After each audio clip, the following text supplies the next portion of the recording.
नमस्कार दोस्तों, स्वागत है आपके अपने YouTube चैनल संस्कृत अड्डा पर। दोस्तों, आज की जो वीडियो इसमें हम करने वाले हैं, आपका जो संस्कृत वाला कोई से भी कॉम्पिटिटिव या एग्ज़ाम हो तो आपके सभी एग्जामों के लिए महत्वपूर्ण जो क्वेश्चन है आज की वीडियो में हम यहाँ पर यह करने वाले हैं। और ये जो क्वेश्चन है कल वाली जो वीडियो थी उससे आगे के ही क्वेश्चन है। कल वाली वीडियो अगर आपने नहीं देखी थी तो उसे आप देख लीजिएगा, इस वीडियो के अंत में आपको मिल जाएगी। तो उससे आगे के जो क्वेश्चन है उसे अब हम देख लेते हैं। तो जिसमें हमारा यहाँ पर पहला क्वेश्चन है, क्वेश्चन आ जाता है वाक्यपद अनुसारम स्फोट कीदृश भवति। तो स्फोट किस प्रकार का है? सकर्म भेदवान अकर्म या वर्ण अन पूर्वी। तो क्या है वाक्यपद्यम के अनुसार? अब जो भर्तृमुनि उनके द्वारा उनको 3 शतकों के लिए जान जाता है, नीति श्रृंगार और वैराग्य शतक के लिए। वाक्यपद्यम भी उन्हीं का ही था। तो इनके अनुसार जो स्फोट है वो किस प्रकार का है? तो वाक्यपद्य जो संस्कृत व्याकरण श्रृंखला इसका मुख्य जो दार्शनिक ग्रंथ है वो माना गया है। स्फोट को संसार का कारण माना गया है। स्फोट मतलब नित्य शब्द को संसार का कारण माना गया है। जो स्फोट या नित्य शब्द को ही संसार का हेतु मानते हैं उन्हें स्फोटवादी जो कहा जाता है, उन्हें स्फोटवादी मानते हैं। तो इनके अनुसार जो यहाँ पर स्फोट जो है वो अक्रम है, तो जो कि ऑप्शन सी में यहाँ पर दिया गया है, ये वाला ऑप्शन सी वाला। इसके बाद है आनंद में अभ्यासात इत्यस्मिन् सूत्रे मयट प्रत्यय कस्मिन् अर्थ वर्तते। तो आनंदमय अभ्यासात इत्यस्मिन् सूत्रे मयट प्रत्यय, तो विकार कारण जनक या परचूर्य अर्थ में, तो किस अर्थ में है? तो इसमें जो यहाँ पर ऑप्शन डी में है, मतलब परचूरता अर्थ में है। तो आनंद में अभ्यासात इत्यस्मिन् सूत्रे मयट प्रत्यय परचूर्यार्थे वर्तते, मतलब आनंद में अभ्यास से प्रचुर अर्थ में मयट प्रत्यय का प्रयोग होता है। और मयट म य ट, तो हलंत है, इसका तो लोपी हो जाता है, मय शेष बचता है। तो क्या हो जाएगा इसका? प्रचुरता अर्थ है ये वाला। मयट प्रत्यय कस्मिन् अर्थ में है? प्रचुरता जो है इस अर्थ में है। नेक्स्ट है शास्त्र योनित्वाति इत्यस्मिन् सूत्रे योनि इत्यस्य शब्दस्य अर्थ है जन्म कार्यम कारणम या व्याख्या। तो शास्त्र योनित्वाति इत्यस्मिन् सूत्रे योनि शब्दस्य अर्थ, तो शास्त्र योनित्वाति सूत्र से योनि जो शब्द है इसका अर्थ कारण से लिया गया है। तो किससे इसका अर्थ? कारण से। कारण कितने होते हैं? 3 होते हैं कारण, समाई, असमाई और निमित्त कारण। तो ये 3 कारण होते हैं, समाई, असमाई और निमित्त कारण। इसके बाद है हेमचंद्र सूरि कस्य दर्शनस्य आचार्य अस्ति। तो ये बौद्ध दर्शनस्य, ज्ञान दर्शनस्य, चार्वाक दर्शनस्य या फिर सांख्य दर्शनस्य। तो हेमचंद्र सूरि कस्य दर्शनस्य आचार्य अस्ति, तो किस दर्शन के लिए जान जाता है? नहीं, तो हेमचंद्र सूरि जो वो जैन दर्शन के आचार्य हैं, जो कि ऑप्शन 2 में है यहाँ पर। और उनके काव्य अनुशासन का जो रचना काल है वो 12वीं शताब्दी माना गया है। और ग्रंथ के जो है 3 अंश थे, ग्रंथ के 3 अंश थे, सूत्रवृत्ति, उदाहरण। 24वें तीर्थकर कौन थे? जो जीके में भी आता है क्वेश्चन जैन दर्शन के, महावीर स्वामी थे 24वें तीर्थकर। इसके बाद आ जाता है संख्या कारिका अनुसारम किम तत्व प्रधान पुरुषो अंतरम विसनिष्टि, मन बुद्धि अहंकार या फिर जह। तो कौन सा है इसके अनुसार? तो संख्या कारिका जो है इसमें बुद्धि तत्व को प्रधान पुरुष के मध्य अंतर को बतलाया गया है और इसे निश्चयात्मक अथवा निश्चय करने वाला तत्व कहा गया है। और श्लोक जो है उसके माध्यम से भी जा बतलाया गया था। अध्यवसाय बुद्धि धर्म ज्ञानम विराग ऐश्वर्यम सात्विकम एतद रूपम तामस अस्माद विपर्यस्तम। तो संख्या कारिका जो उसके अनुसार तत्व प्रधान पुरुषो अंतरम विनष्टि ही, तो यह है बुद्धि ही। मतलब संख्या कारिका में बुद्धि तत्व को प्रधान पुरुष के रूप के मध्य अंतर को बतलाया गया है। इसके बाद है संख्या कारिका अनुसारम कारणम कतिविधम, षोडश सप्तदश चतुर्दश या त्रयोदश। किसके अनुसार? संख्या कारिका के अनुसार। अब संख्या कारिका किन की है? तो जो ईश्वर कृष्ण है, आचार्य ईश्वर कृष्ण, उनकी है संख्या कारिका, और कपिल मुनि का संख्या दर्शन। तो संख्या कारिका के अनुसार पूछा गया है कारण कितने प्रकार का है, तो इनके अनुसार जो कारण है वो 13 प्रकार का बतलाया गया है, त्रयोदश। और संख्या तत्व कौमुदी में 11 इंद्रियम, बुद्धि, अहंकार, ये 13 प्रकार के कारण बतलाए गए थे।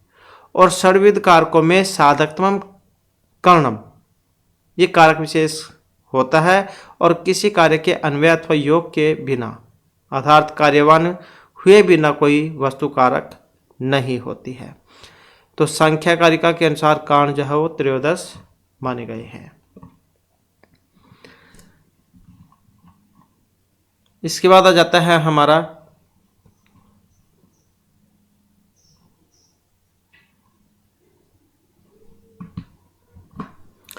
तत्ज्ञानम पंचविधम,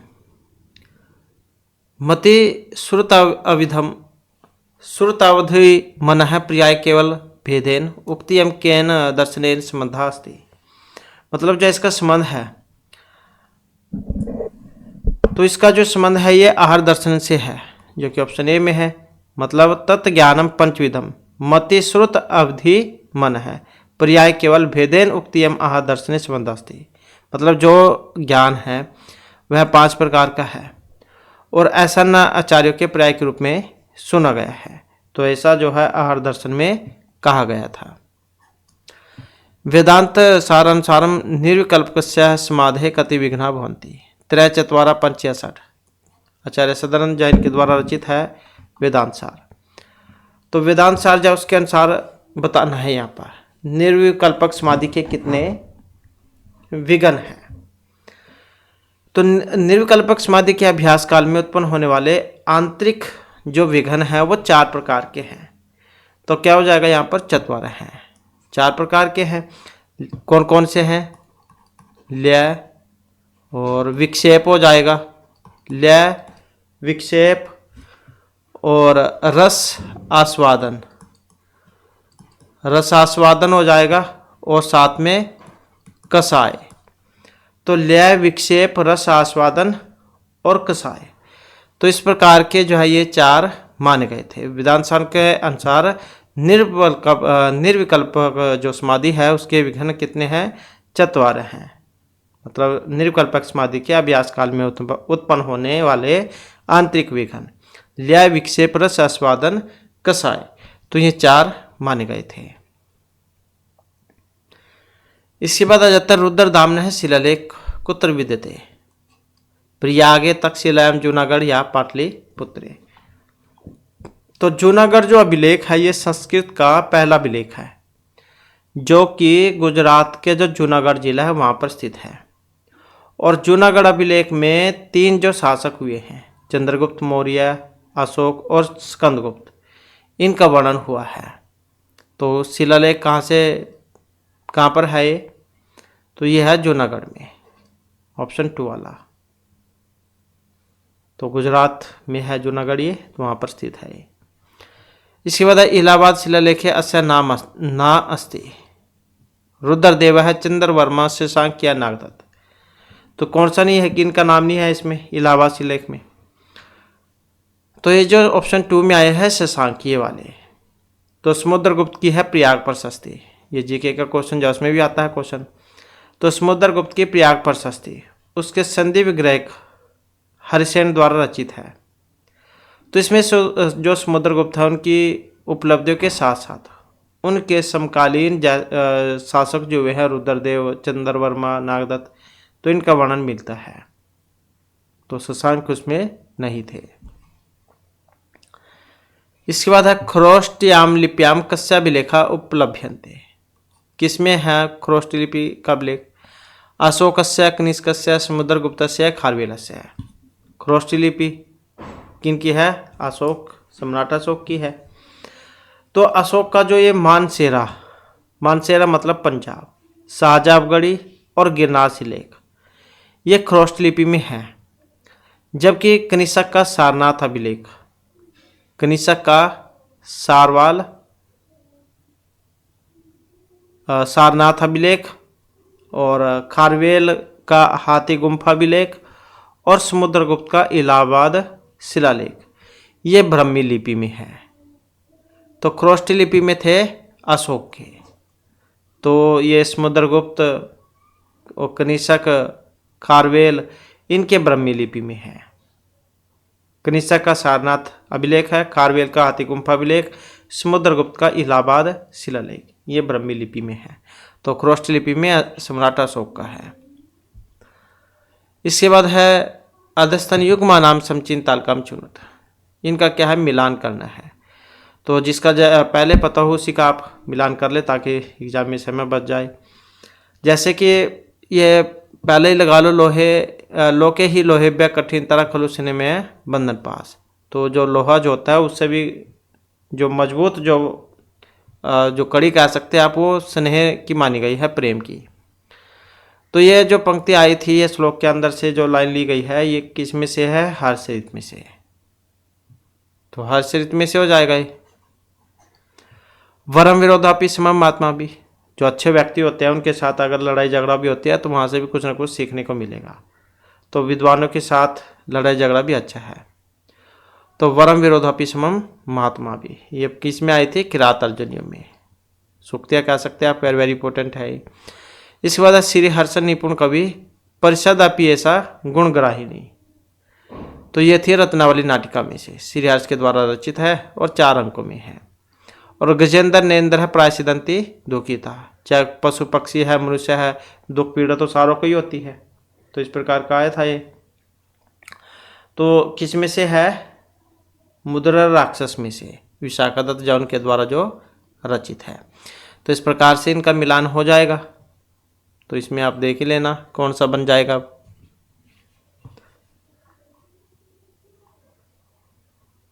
इसके बाद आ जाता है एसो किम रामायण आश्रितम भवति, कौन सा एक रामायण पर आधारित, नैसे चरितम शिशुपाल वधम किरातार्जुनीयम या रघुवंशम। तो वैसे तो लगभग जितने भी काव्य महाकाव्य वगैरह जो है ये सारे सारे या तो रामायण में से है या महाभारत में से है, लगभग 99% तो ऐसे ही है। अब रामायण पर आधारित है, इसमें कौन सा था रामायण में से लिया गया। तो इसमें जो ये रघुवंशम जो है महर्षि कालिदास के द्वारा रचित है 19 सर्गों में जो है, ये वाला 31 जो राजा हुए हैं उनका वर्णन है इसमें। तो ये है रामायण पर आधारित। और श्लोक भी आ जाते हैं कई बार तो एग्जाम में, 1569 श्लोक है इसमें। और लघुत्री में आता है ये। और लघुत्री के लिए किन्हें जान जाता है, महर्षि कालिदास को। तो ये जो काव्य रामायण है इसका रामायण में से लिया गया है। और नैसचि शिशुपाल और ये किरातार्जुनीयम ये बृहत्तरी में आते हैं। श्री हर्ष के द्वारा रचित है 22 सर्गों में, महर्षि माँ के द्वारा रचित है 20 सर्गों में, और महर्षि जो ये भारवी उनके द्वारा रचित है 18 सर्गों में। ये बृहत्तरी में है, ये लघुत्री में। इसके बाद आ जाता है एसो किम पर्व महाभारत नास्ति। अब महाभारत में नहीं है, महाभारत सबसे बड़ा महाकाव्य है, 1 लाख श्लोक है और 18 पर्व है। तो एक नहीं था इसमें, द्रोण पर्व, युधिष्ठिर पर्व, भीष्म, शल्य पर्व, कौन सा नहीं था इसमें। तो ये नहीं था ऑप्शन सी वाला, क्योंकि इसमें आदि, सभा, वन, विराट, उद्योग, भीषम, द्रोण, कर्ण, शल्य, सौप्तिक, स्त्री, शांति, अनुशासन, आश्वेधिक, आश्रमवासिक, मौसल, महाप्रस्थानिक, स्वर्ग, आरोहण। तो ऐसे थे इसमें 18 सर्ग ये, तो ये इसमें नहीं था। इसके बाद महाभारत आश्रितम न भवति, वेणि संहारम दूत वाक्यम मध्यम योग या अभिषेक नाटकम। तो वो कौन सा है, महाभारत आश्रित नहीं है एक।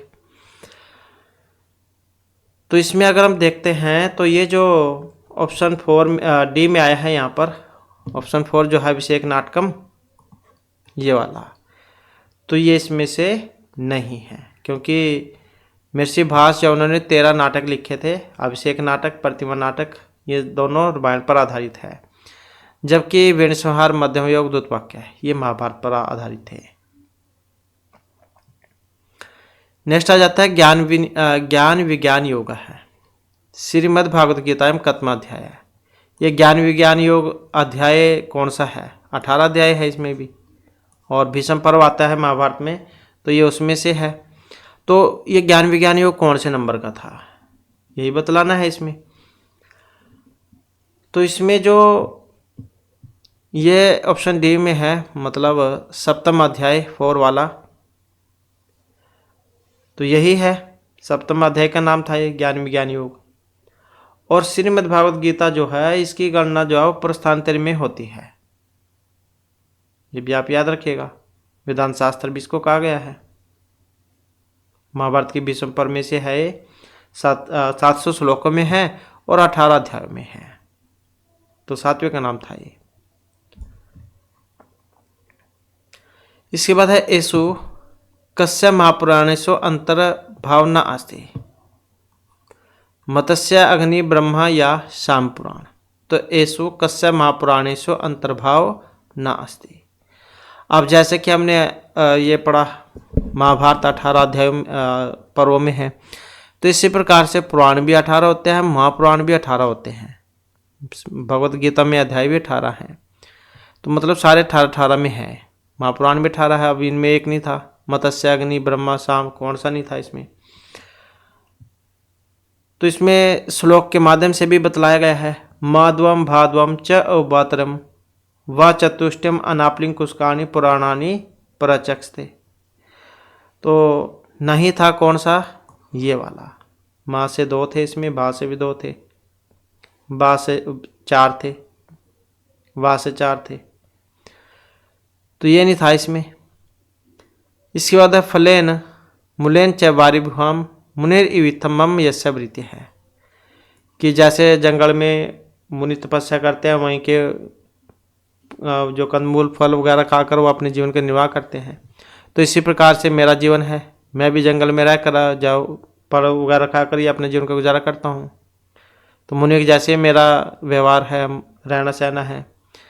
तो नैसचरित ये मुक्ति भवती, नैसचरित में आई थी ये। किसने कही थी? नल, उसने जो हंस जो है उसने कही थी, जब राजनल हंस को पकड़ लेते हैं तब ये छुड़ाने के लिए इस प्रकार की बातें कहते हैं। तो फलेन मुलेन च वारिभुआम मुनि वित्तमम यस्य वृत्ति है, तव्य अध्याय तस्मिनापि दंडधारिणा कथम न पत्यधरणी हृणीयते। ऐसा श्लोक था ये कंप्लीट।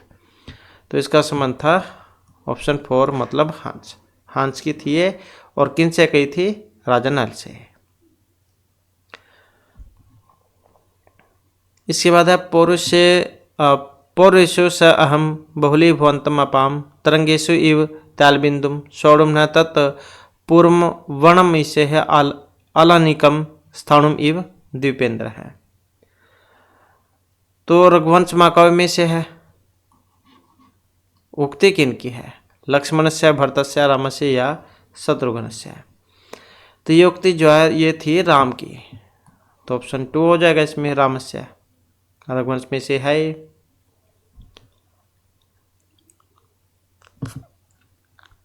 इसके बाद है गतम तिरश्चीनम अनुरुसार्थी प्रसिद्धम ऊर्ध्व ज्वलनम हवीरभुज है।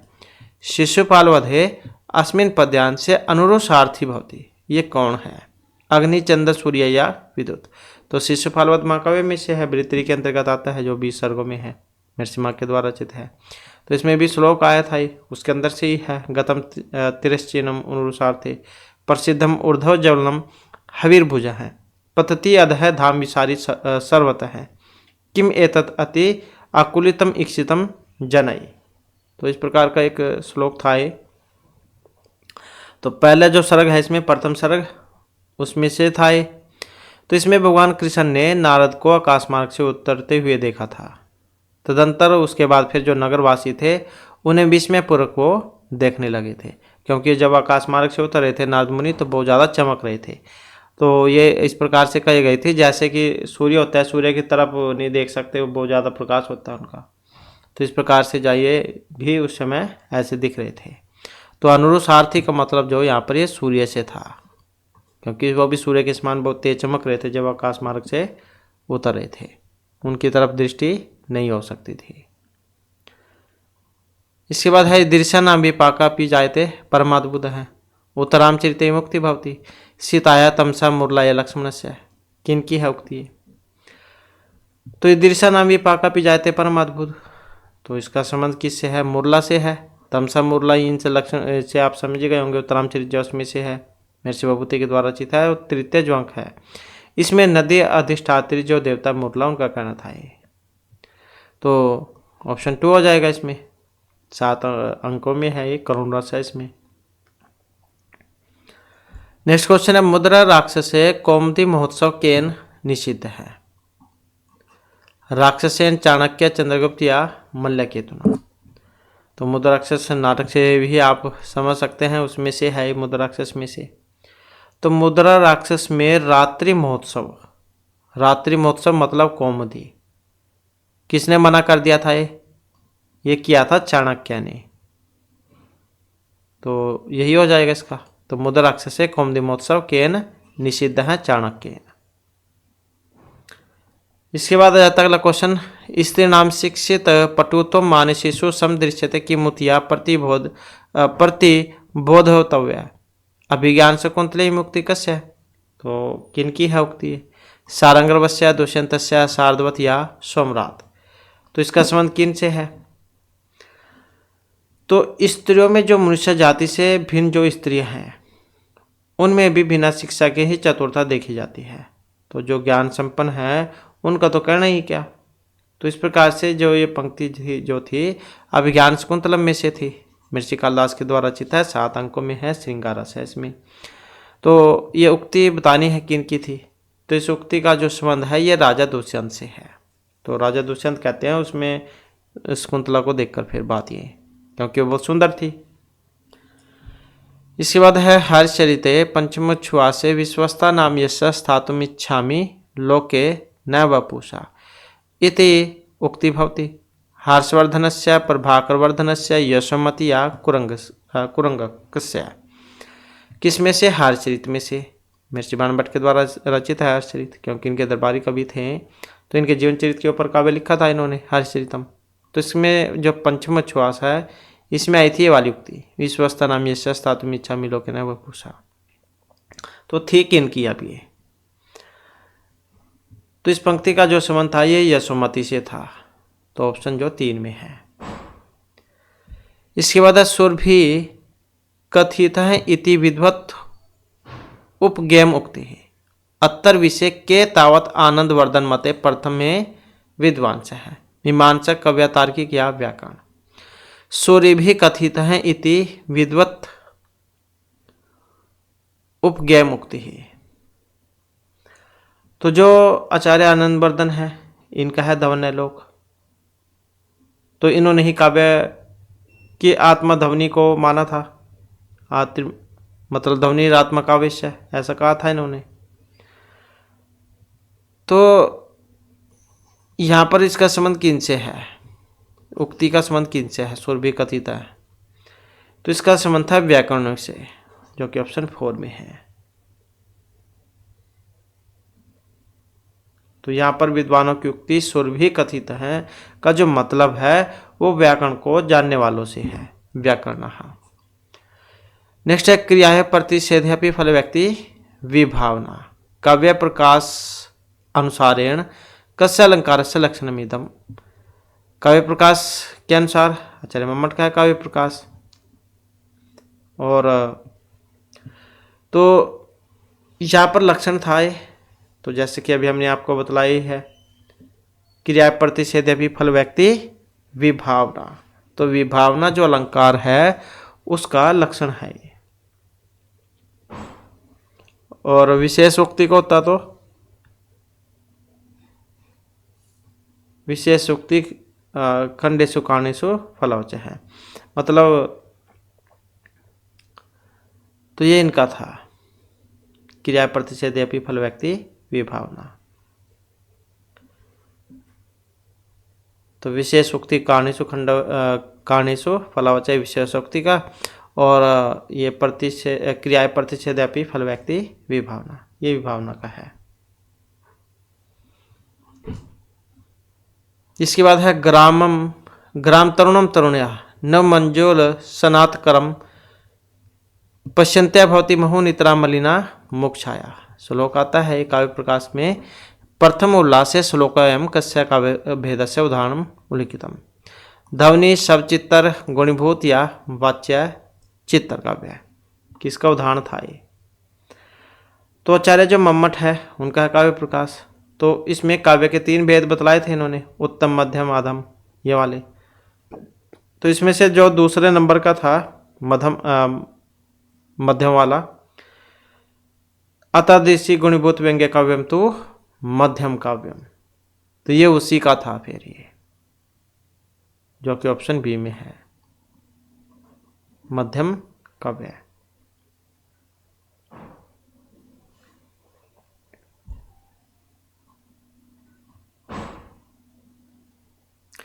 इसके बाद 10 रूपक अनुसारेण अल्प मात्रम समुदिष्टम बहुधा यद विसर्पति फलावसानम यत चैव तत्किम अभ्येते बीजम पताका बिंदु पर करी। तो कौन से का उदाहरण है यहाँ पर ये? तो अल्प मात्रम समुदिष्टम बहुधा यद विसर्पति फलावसानम यत चैव बीजम तद अवधीयते। तो कौन सा है? आदि प्रकृतियाँ कितनी होती है? आदि प्रकृति का तो उदाहरण था ये, जो कि 5 होती है। बीज बिंदु पताका पर करी कार्य है, तो ये यहाँ पर किसका था? बीज का। अल्प मात्रम समुदिष्टम बहुधा यदि विसर्पिति फलावसानम यत च एव बीजम तत् अभिधीयते। इसके बाद 10 रूपक मत अनुसारम दृष्ट नष्टस्य बीजस्य अन्वेषण भवति। अब ये मुक्षंदी प्रतिमुख गर्भ या निर्वहन, जैसे कि अभी हमने अर्थ प्रकृतियाँ पढ़ा 5, तो ऐसे ही जो संध्या भी होती है 5 ही। बीज बिंदु पताका प्रक्रिया और कार्य है। तो जो 10 रूपक है इसमें जो संधि जो है वो 5 प्रकार की बतलाई गई थी। तो कितनी होती है संधि? है 5 प्रकार की, मुख प्रतिमुख गर्भ विमर्श और निर्वहन, ये वाला। तो गर्भस्य दृष्ट नष्टस्य बीजस्य अन्वेषण मोह 12 अंक पताका स्यात् न वा स्यात् प्राप्ति संभव है। तो किसका था ये? गर्भ संधि का। तो गर्भ संधि का लक्षण था ये, उसमें आती है ये वाली लाइन, गर्भ संधि। तो ये 5 होती है, जैसे कि ऊपर हमने अर्थ प्रकृतियाँ पढ़ा, बीज बिंदु पताका प्रक्रिया कार्य हुआ। तो इसी प्रकार से संध्या भी ये 5 है, मुख प्रतिमुख गर्भ विमर्श निर्वहन। इसके बाद है आशु कस्य वक्रता मध्य गणम नास्ति वर्ण विन्यास पद पूर्वार्ध समास या प्रकरण। तो एक नहीं है इसमें, अब वो कौन सा है? वक्रता मध्य। आचार्य कुंतक को जाना जाता है वक्रोक्ति के लिए, तो इनका काव्य है वक्रोक्ति काव्य से जीवितम, ये वाला। तो इसमें उन्होंने जो वक्रोक्ति जा इसके भेद बतलाए थे, 6 भेद बतलाए थे इसमें। वर्ण विन्यास वक्रता, पद पूर्वार्ध वक्रता, और ये वाली प्रकरण वक्रता ये भी थी, और यह नहीं थी फिर इसमें समास वक्रता। तो कौन कौन सी थी जो इन्होंने बतलाई थी? वर्ण विन्यास वक्रता, पद पूर्वार्ध वक्रता, पद प्रार्ध वक्रता, वाक्य वक्रता, प्रकरण वक्रता, प्रबंध वक्रता। तो ऐसे 6 बतलाई थी और इसमें ये वाली नहीं थी। नेक्स्ट है राजशेखरेण काव्य मीमांसायाम दोष अधिकरण विषय कस्य ग्रंथकारस्य नाम लिखितम। आचार्य राजशेखरेण, ये इनका काव्य मीमांसा, दोष अधिकरण विषय में कस्य ग्रंथकारस्य नाम उल्लिखितम। स्वर्णाभस्य अधिषणस्य शेषस्य या मेर्षि भरतस्य, किनका उल्लेख हुआ है? तो आचार्य जो राजशेखरन की है काव्य मीमांसा, और 18 अधिकरणों में है। तो राजशेखर ने काव्य के 2 प्रकार बतलाए थे, शास्त्रम काव्यम, ये वाले। तो इस ग्रंथ में 2 अधिकरण के विषय में धीषण ग्रंथकार का उल्लेख हुआ था इनका। नेक्स्ट है दुखार्तनम शर्मार्तनम शोकार्तनम तपस्विनाम लोके नाट्य में तद भविष्यति। तो नाट्य शास्त्र तहरीक स्थान पूर्यत, नाट्य शास्त्र किनका, भरत मुनि का है, 36 अध्यायों में है। और 60 शास्त्रीय संहिता भी कह देते हैं इसको। तो क्या आएगा यहाँ पर इसमें, मोक्ष प्रदायकम, आह्लाद जनकम, ज्ञान प्रदायकम या विश्राम जन्नम। तो इसमें जो आएगा विश्राम जन्नम ये वाला। तो दुखार्ता नाम, श्रमार्ता नाम, शोकार्ता नाम, तपस्वी नाम, विश्राम जन्नम लोके नाट्य में तद भविष्यति। तो इस प्रकार से है। इसके बाद मित्र अत्रिपुत्र नेत्राय त्रिशास्त्र त्रियास्त्र वस्त्र एव। तो ये जो यहाँ पर श्लोक है किसमें से, रस गंगाधर में से, और पंडितराज जगन्नाथ उनका है, और किस में है, आननों में है। तो प्रथम आनने श्लोकम उदाहरण भवती। अब किन का था उदाहरण यहाँ पर ये, तो इन्होंने काव्य के 4 भेद बतलाए थे। वैसे तो और जो आचार्य है जैसे मम्मट है, विश्वनाथ, इन्होंने 3 ही बताए हैं, उत्तम मध्यम अधम। तो इन्होंने 4 बतलाए थे। तो रस गंगाधर नामक लक्षण ग्रंथ के प्रणेता जो आचार्य ये पंडितराज जगन्नाथ है, इन्होंने काव्य के 4 भेद बतलाए थे, उत्तम उत्तम, उत्तम मध्यम अधम। तो ये जो यहाँ पर लक्षण है, ये वाला उदाहरण जो है ये कौन से का है, तो यह है अधम काव्य का। इसके बाद है यत्र व्यंग्ययम प्रधानम एव सत चमत्कार कारणम जगन्नाथ मते तद्भवति, मध्यम उत्तम उत्तमोत्तम या अधम। तो ये कौन से का है, तो आचार्य जो जगन्नाथ है इन्होंने उत्तम काव्य का लक्षण किया था। ये यत्र व्यंग्यम प्रधानमेव सत चमत्कार कारणम,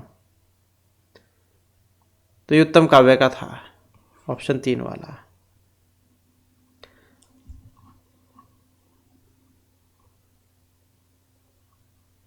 इसके बाद है कौटिल्य अर्थशास्त्र उल्लेख अनुसारम येषु का कोपात विनाश इति उल्लेखित है। आज रावण है कराल या जन्मेजय है, कौटिल्य इनके द्वारा रचित है अर्थशास्त्र। तो उनके अनुसार कोपात विनाश इति उल्लेखित है। तो कौटिल्य का जो अर्थशास्त्र है यह है 15 अधिकरणों में, 150 अध्यायों में। तो कौटिल्य अर्थशास्त्र में जो 15 अधिकरण हैं, 150 अध्याय और 6000 श्लोक।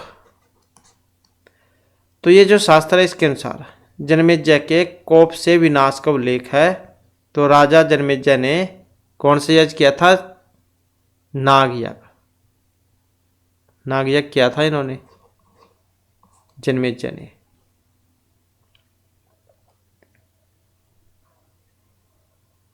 तो 15 अधिकरणों में है, 150 अध्यायों में है और 180 प्रकरणों में है। 15 अधिकरण, 150 अध्याय और 180 प्रकरण, 6000 श्लोकों में। नेक्स्ट है कौटिल्य अर्थशास्त्रे सर्व विद्यानाम प्रदीप है, सर्व कर्माणाम उपाय है, सर्वधर्मानाम आश्रय का विद्या प्रोक्त। अनुवीक्षकी वार्ता त्रय्या दंडनीति है। किनके अनुसार, कौटिल्य के अर्थशास्त्र के अनुसार। तो कौटिल्य अर्थशास्त्र में सर्वप्रथम विद्या विषयक विचार करते हुए 4 विद्याओं का उल्लेख हुआ था। अनुवीक्षकी, त्रयवार्ता, दंड नीति। तो ये जो अनुवीक्षकी जो विद्या है यह है सर्व विद्या नाम प्रदीप है, सर्व कर्माणाम उपाय है, सर्व धर्मानाम आश्रय है। तो ये अनुवीक्षकी के बारे में था। तो 4 विद्याएं थी इसमें, ये नाम आप याद रखिएगा, अनुवीक्षकी, त्रय, वार्ता, दंड नीति। इसके बाद है कौटिल्य अर्थशास्त्रे एतत् वैश्यस्य स्वधर्म न भवति, याजनम अध्ययनम दानम यजनम। तो कौटिल्य अर्थशास्त्रे एतत् वैश्यस्य स्वधर्म न भवति। तो कौटिल्य के अर्थशास्त्र में ब्राह्मण आदि 4 वर्णों के कर्तव्य और कर्म बतलाए गए हैं। तो वैश्य का धर्म पशुनाम रक्षणम, इस प्रकार से था। तो यज्ञ करना ये ब्राह्मणों का धर्म था। वैश्य स्वधर्म न भवति, मतलब 4 जो वर्ण में बटा हुआ था, ब्राह्मण, क्षत्रिय, शूद्र, वैश्य, ऐसे 4 वर्णों में बटा हुआ था पहले। सबके काम भी अलग अलग थे, एक व्यक्ति दूसरे का काम नहीं कर सकता था। आज के टाइम में तो एक व्यक्ति दूसरे का काम कर सकता है। तो पहले जो जिसका जाति वही काम, तो वैश्यों को एक काम नहीं था इसमें। कौन सा काम नहीं था? तो उनका जो काम नहीं था इसमें यज्ञ करने का, क्योंकि ये काम तो ब्राह्मणों का था। इसके बाद है याज्ञवल्क्य मते गृहीत वेतन कर्म त्यजन चतुर्गुणम आवेद त्रिगुण द्वि या पंचगुणम आवेद। तो याज्ञवल्क्य जन के अनुसार तो मिथ्याभियोग लगाने वाला उस धन के दुगुना धन दंड स्वरूप वहन करे, तो द्विगुणम आवेद। इसके बाद स्मृति विरोध है न्याय तो बलवान व्यवहारता है, अर्थशास्त्र तो बलवादिति स्थिति ही। तो याज्ञवल्क्य सीता अतिरिक्त स्थान पुरियत, यहाँ पर भी बताना इसमें क्या आएगा। तो याज्ञवल्क्य स्मृति का जो व्यवहार अध्याय था इसमें बतलाया गया था इनके बारे में कि 2 स्मृतियों के विरोध होने पर व्यवहार से किया गया न्याय बलवान होगा। मतलब जहाँ पर दो में लड़ाई हो रही हो तो कोर्ट में चल जाता है केस। तो 2 स्मृतियों के विरोध होने पर व्यवहार से किया गया न्याय बलवान होगा, और धर्मशास्त्र की अपेक्षा और अर्थशास्त्र की अपेक्षा धर्मशास्त्र बलवान होगा। तो स्मृति विरोधी न्याय तो बलवान व्यवहारता है, अर्थशास्त्र तो बलवत धर्मशास्त्र मिति स्थिति है। तो क्या था? धर्मशास्त्रम। तो जो जिसकी गलती हो वही बताना चाहिए, ये नहीं है पैसे लेकर जा गलत को सही कर दे। इसके बाद मनु संहिता अनुसारम येषु कस्या क्रोध वेशने गणम न भवति दिवास्वप्नस्य साहस वाक् पौरुषय या दंड पौरुषय। तो मनु संहिता के अनुसार किसकी गणना नहीं होगी इसमें। अब मनु जो स्मृति है मनु के द्वारा रचित है, तो इसमें जो है 8 प्रकार के जो क्रोध होते हैं उनके बारे में बतलाया गया था। चुगली करना, साहस, द्रोह, ईर्ष्या, दूसरों में दोष देखना, दूसरों के धन को छीन लेना, गालियाँ देना, दूसरों से बुरा व्यवहार करना। तो ऐसे बतलाए गए थे 8 ये क्रोध कह सकते हैं आप इनको। तो इसमें एक नहीं था फिर दिन में सपन देखने वाला, दिवा स्वपन ये। इसके बाद है मनु संहिता ऋक् स्थानम पुरियत वेद स्मृति स्वस्य से प्रियमात्मन है एत चतुर्विधम प्राहु साक्षात धर्म से लक्षणम। तो ये जो है यहाँ पर इसमें क्या आएगा? उपकार, अपकार है, सदाचार या परंपरा। मनु संहिता जो उसमें से है, ये भी दूसरा जो अध्याय था उसमें से। तो मनु स्मृति का जो द्वितीय अध्याय है इसमें धर्म के 4 भेद बतलाए गए थे। वेद, स्मृति, सत्पुरुषों का आचार और जिस आचरण को करने से अपना मन प्रसन्न होता है। तो वेद है, स्मृतिया सदाचार्य हैं, स्वस्य च प्रियमात्मनः है चेत चतुर्विधम प्राहु साक्षात धर्म से लक्षणम। तो क्या था? वेद, स्मृति, सदाचार, स्वस्य च प्रियमात्मनः है एतत् चतुर्विधम प्राहु साक्षात धर्म से लक्षणम। तो 4 लक्षण बतलाए गए थे धर्म के। वेद, स्मृति, सदपुरुषों का आचार तथा जिस आचरण को करने से अपना मन खुश होता है, प्रसन्न होता है। तो ये 4 जो है धर्म के 4 भेद प्रकार बतलाए गए थे। तो यही हमारा आज क्लास और महत्वपूर्ण क्वेश्चन थे। नेक्स्ट वीडियो होगी, इसमें आपके लिए नए जो महत्वपूर्ण क्वेश्चन हम लेकर आएंगे। और हमारे साथ अंत बनाने के लिए धन्यवाद।